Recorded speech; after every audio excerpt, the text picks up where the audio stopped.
হযরত আলী পাটোয়ারী আপনি লিখেছেন, ঈদে মিলাদুন্নবী সাল্লাল্লাহু আলাইহি ওয়াসাল্লাম উপলক্ষে জশ্নে জুলুসের উদযাপন করা শরীয়তে কতটুকু অনুমোদন রয়েছে?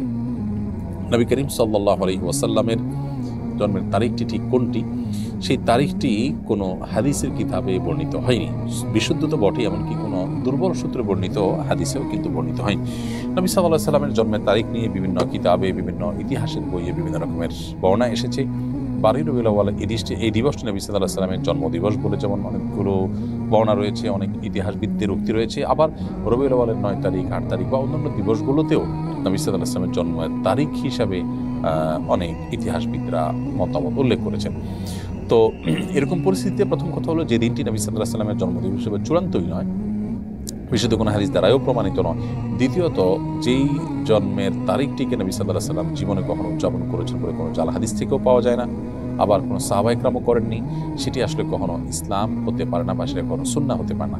ইসলামের নামে মন গড়া বা নকল কোনো কিছু বানিয়ে নেওয়াটাকে বিদআত বলা হয়। এটি সেখানে সেই বিদআতে পর্যবসিত হবে। সেই সাথে এই দিনকে উপলক্ষ করে যে জশ্নে জুলুস করা হয়, যে মিছিল বের করা হয়, র্যালি বের করা হয়, এই কোনোটির সাথে না কোরআনের, না সুন্নাহর, না সাহাবা ইকরামের কোনো আমলের ন্যূনতম কোনো সম্পর্ক আছে। আমরা এই জাতীয় কর্মকাণ্ডে লিপ্ত ভাইদেরকে আমরা বলতে চাই, অনুগ্রহ করে সাহাবী, খোলাফায়ে রাশেদান, নবী সাল্লাল্লাহু আলাইহি ওয়াসাল্লাম কেউ তার এই জন্মদিবসকে বছরের ভাবে একদিন করে উদযাপন করার কোনো কালচার মুসলমানদের সেই সোনালী যুগে কখনো ছিল কিনা আপনি মেহরবানি করে সেটা একটু খুঁজে দেখবেন।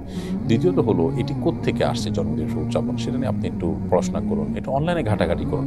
আপনার, আমার মনে হয় যে ধারণা ইনশাআল্লাহ বদলে যাবে। আল্লাহ তাআলা আমাদেরকে হেদায়েত দান করুন। আমার শ্বশুর অত্যন্ত গরিব, তাকে যাকাতের টাকা দিতে পারবো কিনা?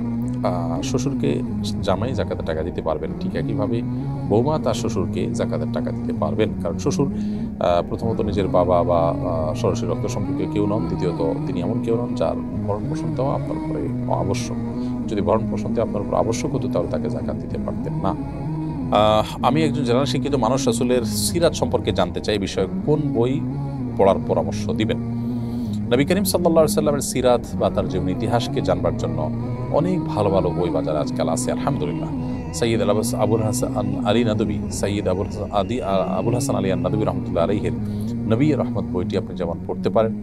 আবার সফিউর রহমান মুবারকপুরী রহমতুল্লাহ আলাইহির আর রাহিক আল মাখতুম বইটি আপনি পড়তে পারেন। এগুলোর সবই বাংলা হয়ে গেছে, নবী রহমত ইসলামী ফাউন্ডেশন থেকে অনুবাদ হয়েছে।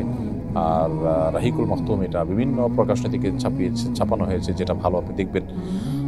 সেই সাথে ডক্টর আলী আসাল্লাহ নবী সাল্লাল্লাহু আলাইহি ওয়াসাল্লামের জীবনী গ্রন্থ অতি আধুনিক সময়ে বা অতি সম্প্রতি লেখা হয়েছে, সেটাও আপনাকে এক্ষেত্রে হেল্প করতে পারে। এর বাইরে ইদ্রিস কান্দলবী রহমতুল্লাহ আলাইহির সিরাত মুস্তাফা, সেটি আপনি পড়তে পারেন। আর অনেকগুলো ভালো ভালো এবং অথেন্টিক বই আছে যেগুলো নবী সাল্লাল্লাহু আলাইহি ওয়াসাল্লামের সিরাত সম্পর্কে জানতে আপনাকে সাহায্য করবে। তবে এক্ষেত্রে কয়েকটা বই যদি আপনি পড়েন সবচেয়ে বেশি উপকৃত হবে এবং আপনার ভালো লাগা কাজ করবে ইনশাআল্লাহ তাআলা।